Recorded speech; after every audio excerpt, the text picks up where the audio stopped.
Hoy os traemos al canal a una diosa, la DS, un espectacular Citroën DS del año 1974.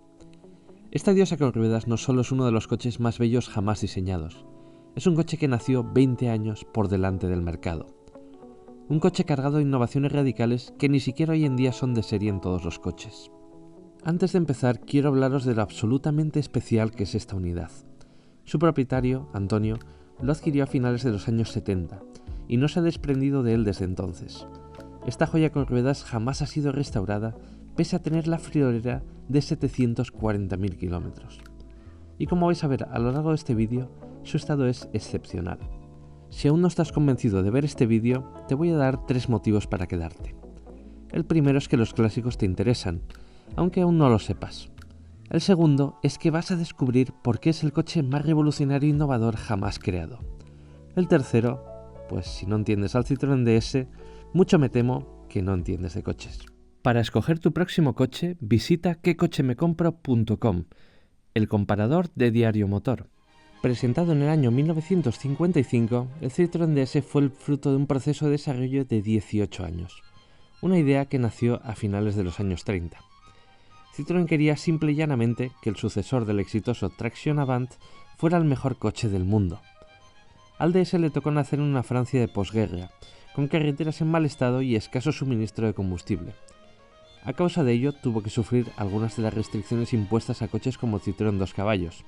Debía ser cómodo, pero también eficiente en el consumo de combustible. El coche sorprendió no solo por soluciones tan punteras en la época como una carrocería monocasco, sino por su vanguardista diseño, adelantado a su tiempo en más de una década. Por no hablar de su suspensión hidroneumática, una solución técnica que marcaría su carácter de forma indeleble, al igual que el rumbo de Citroën durante las siguientes décadas. El Citroën DS no es un simple producto industrial, es una escultura con ruedas. Y es que su diseñador, Flaminio Bertoni, no era un diseñador industrial, era un escultor de formación.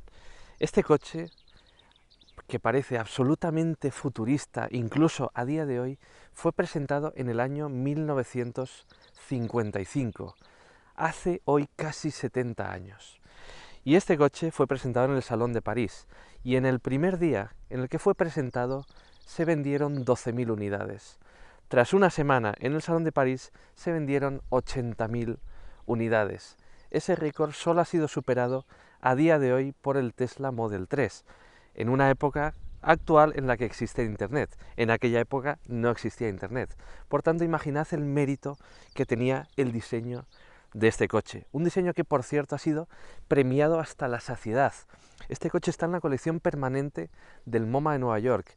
Picasso lo usó como lienzo. Ha salido en incontables películas, cómics, lo que queráis. Es una verdadera joya y la vamos a ver paso por paso en detalle. Del frontal, lo que quiero destacar en primer lugar es su forma absolutamente aerodinámica, que le granjeó al coche el sobrenombre de tiburón, porque al final esta forma parece un poco la cabeza de un escualo, ¿no? Pero lo que quiero destacar especialmente son los faros, unos faros que nacieron con el lavado de cara del Citroën DS en el año 1967. Un lavado de cara, por cierto, diseñado por Robert Opron, que fue el diseñador del Citroën SM. Vamos a verlos en detalle porque tienen algo muy especial. Los faros del Citroën DS no solo son preciosos, son un portento de la tecnología. Y es que estos faros son faros direccionales, en un coche que nació hace más de 50 años. Fijaos, tiene dos faros. El faro interior es el faro de las luces largas. Y como podéis ver, a medida que se gira el neumático hacia un lado o a otro, mediante un sistema de cables, el faro gira hasta 90 grados. Esto nos da una visibilidad excepcional. Pero las innovaciones no terminan ahí. Estos faros están protegidos por un cristal, con filamentos termosolares que evitan que su interior se empañe. Aún así, el interior del faro, lógicamente, se puede ensuciar con el uso. Pero Citroën también pensó en eso. Hay una pequeña trampilla a la que se accede desde el vano motor que nos permite meter la mano y pasar un trapo para que queden limpios. Increíble. Y por si no os ha quedado claro, vamos a ver un anuncio de época en el que se muestra el funcionamiento de estos faros direccionales. Dentro vídeo.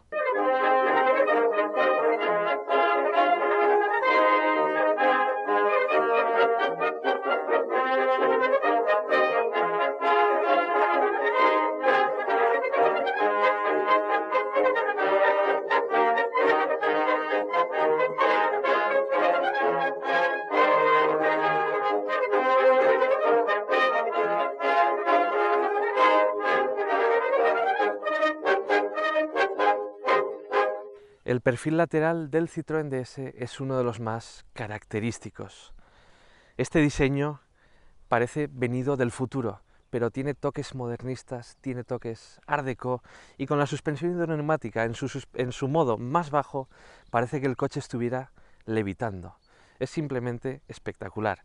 Y es un diseño extremadamente aerodinámico para la época. Tenía un coeficiente de solamente 0,36, que de nuevo en los años 50 era espectacular. Pero vamos a ir paso por paso desgranando algunos de los detalles. En primer lugar, aunque desde aquí no lo vamos a poder ver, tenemos frenos de disco servoasistidos en las ruedas delanteras, una innovación que ningún otro coche tenía en los años 50. Tenemos también un capó enorme, larguísimo, un capó de aluminio, que en la época era la pieza de aluminio estampada más grande de la industria del automóvil. Si seguimos pasando hacia el perfil lateral, tenemos un techo de fibra de vidrio. ¿Por qué? Para aligerar peso y para reducir el centro de gravedad. Tenemos también unas puertas sin marco, sencillas y muy, pero que muy elegantes. Y tenemos también este precioso pilar C, un pilar del que os voy a hablar un poquito más en detalle ahora cuando veamos la parte trasera, que es mi favorita. La zaga del Citroën DS es muy especial y no sabría deciros exactamente por qué, porque al final es un cúmulo de factores. En primer lugar tenemos esos pasos de rueda carenados que se convirtieron en una seña de identidad de la marca. Tenemos también el precioso pilar C y esos intermitentes situados en una posición superior, no por capricho o por diseño, sino por visibilidad. Al final este es un coche que podía circular muy bajo, y estos pilotos en esta parte superior permitían que el coche fuera visto de forma más satisfactoria. Tenemos también una luna trasera curva, que en la época era algo bastante revolucionario y que ningún otro coche tenía. Y también tenemos este precioso paragolpes cromado, que parece perfectamente integrado en el diseño del vehículo.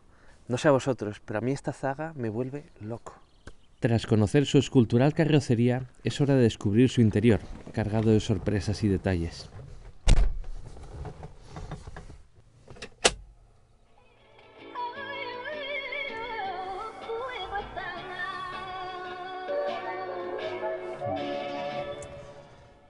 Bueno, ya nos hemos metido un poquito en los años 70 y ahora sí es hora de hablaros del fascinante habitáculo del Citroën DS.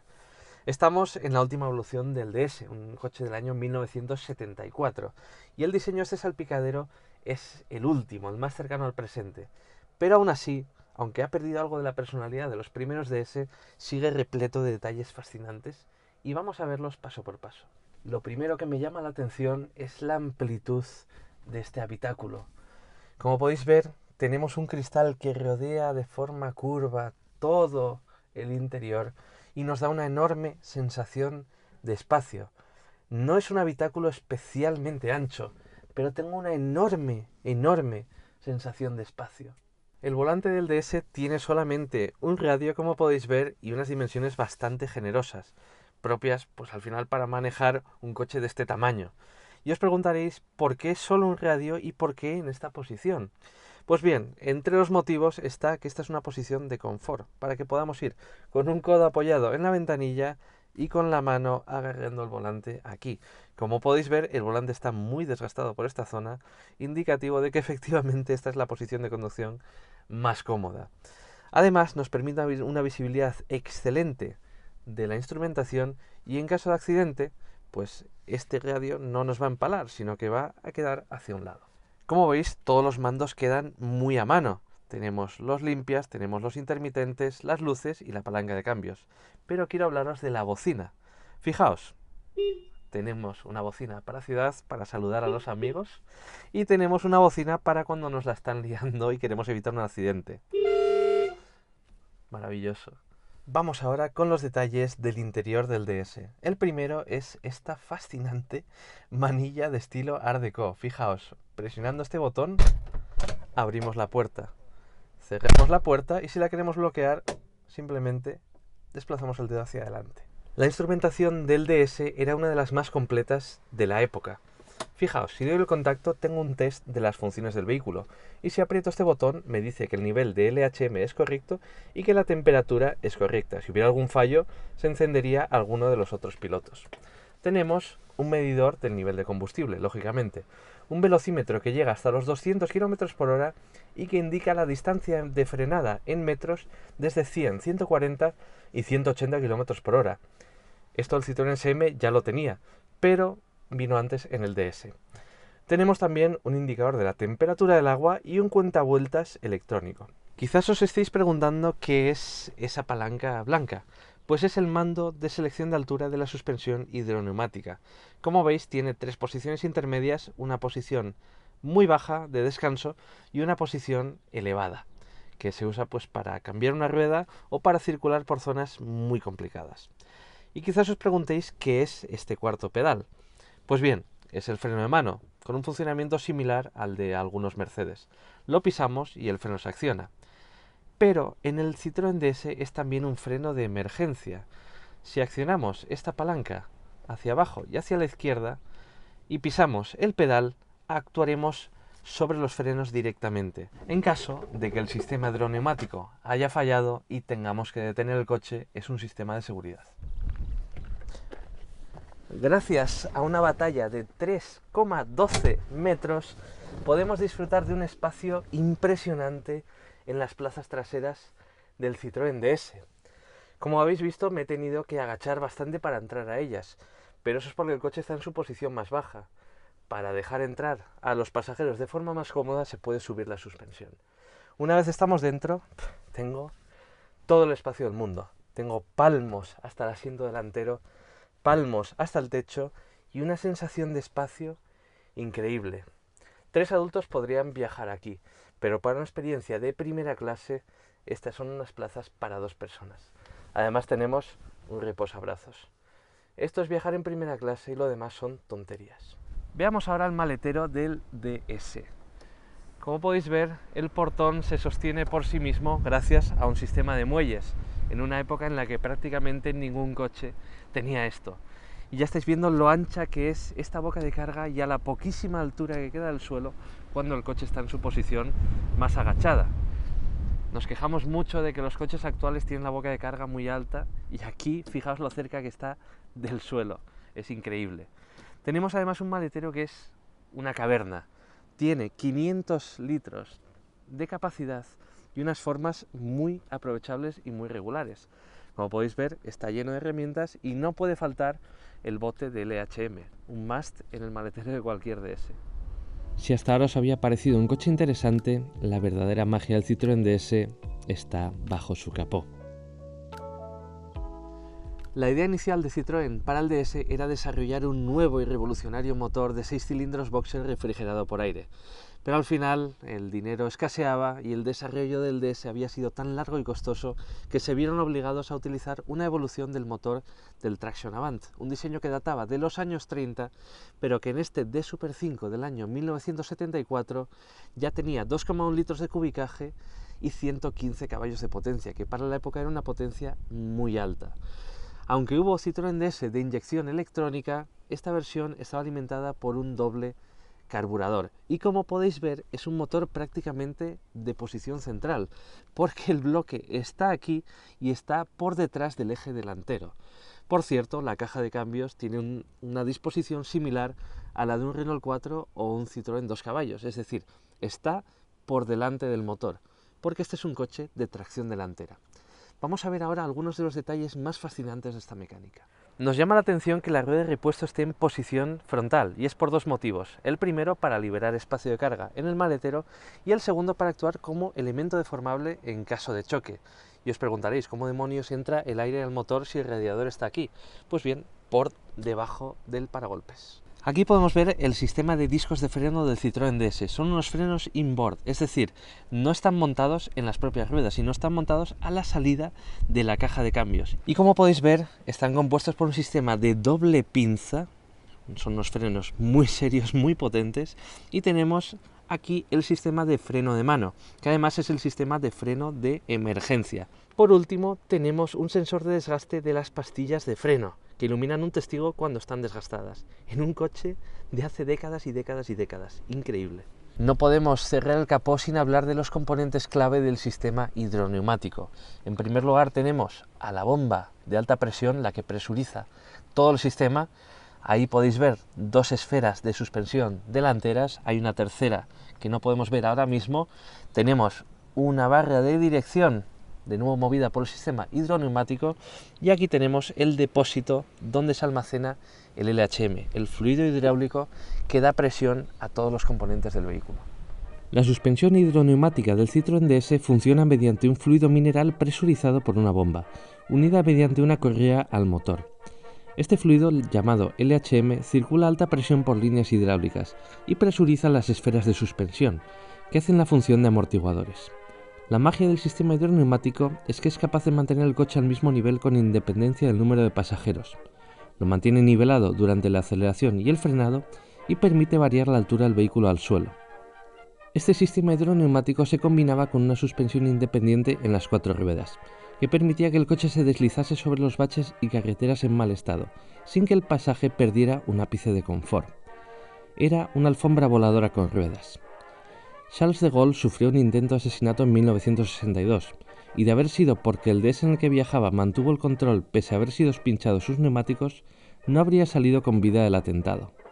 El departamento de marketing de Citroën sacó rédito del incidente, y también aprovechó para demostrar que el coche era capaz de circular con 3 ruedas de forma segura y completamente nivelada, como estáis viendo en pantalla.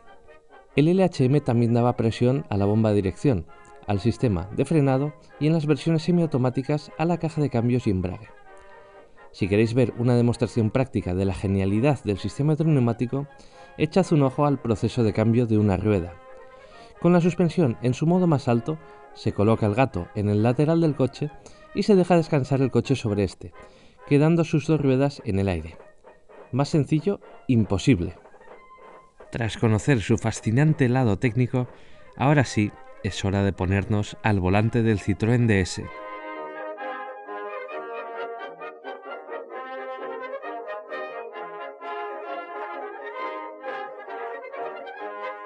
Ya estamos al volante de esta fantástica obra de arte de este Citroën DS.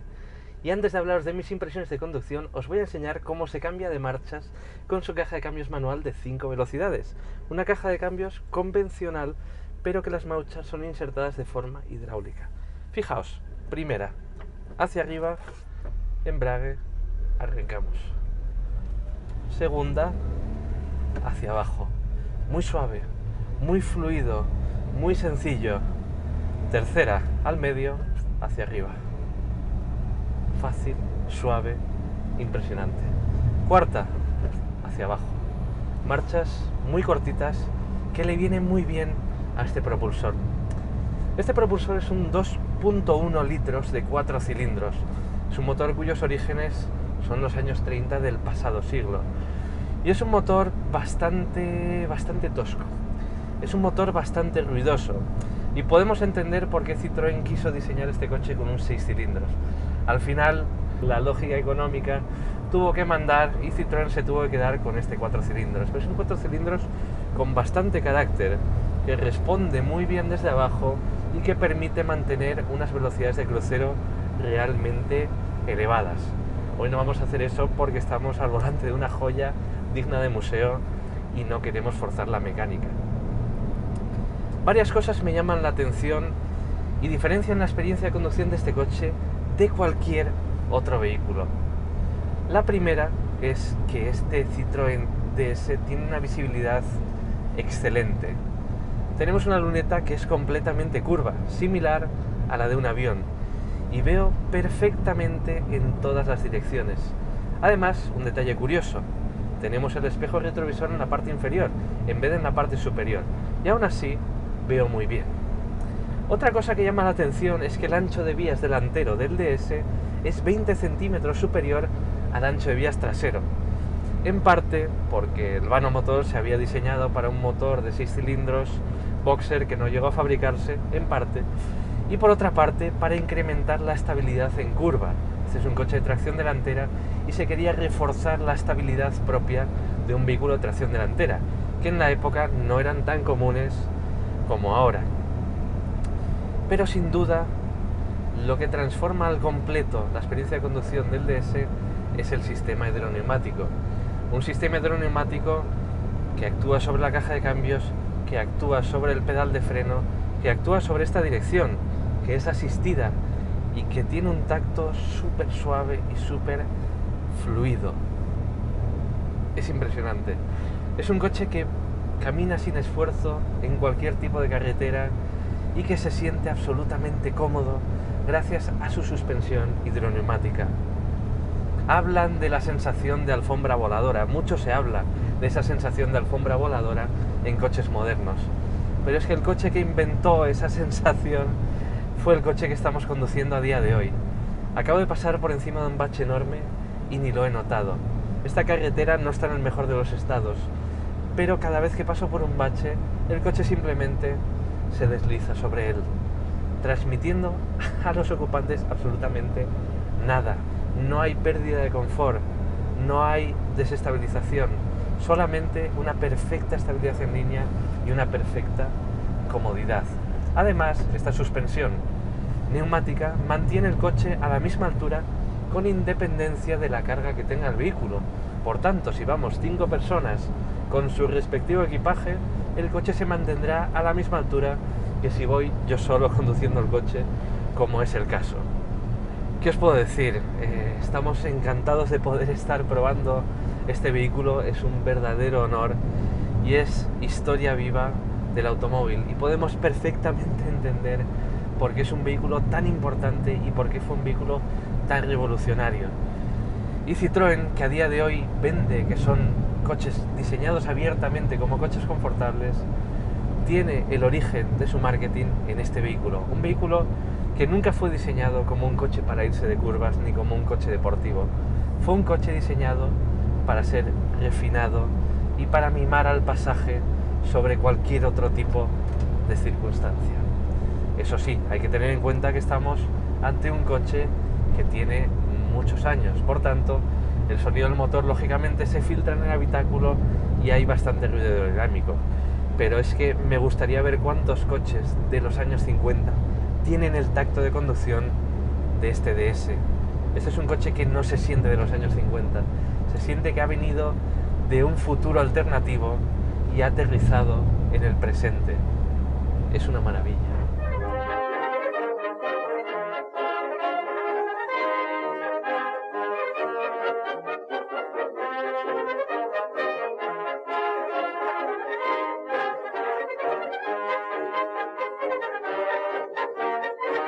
Aquí concluye nuestra prueba del Citroën DS.